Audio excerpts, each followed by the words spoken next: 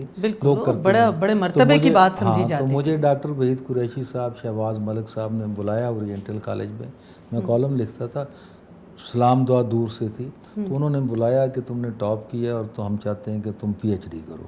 تو میں نے کہا جی میں تو شاعر ہوں ادھر ادھر. انہوں نے کہا نہیں اب یہ، تو انہوں نے سمجھے میرے گائیڈ بھی ڈاکٹر وحید قریشی ہی بنے. اور پھر زبردستی وہ ایک طرح سے، اس وقت کوئی اتنا ایم فل تو تھا ہی نہیں، تو سناپسس بھی کچھ ایسے ہی بنائے جاتے تھے. اور تھیسس ہاتھ سے لکھا جاتا تھا یا ٹائپ کیا جاتا تھا. کیونکہ ٹائپ کرنا، اب تو آپ دیتے ہیں تو غلطیاں، ٹائپ بہت تکلیف دہ تھا.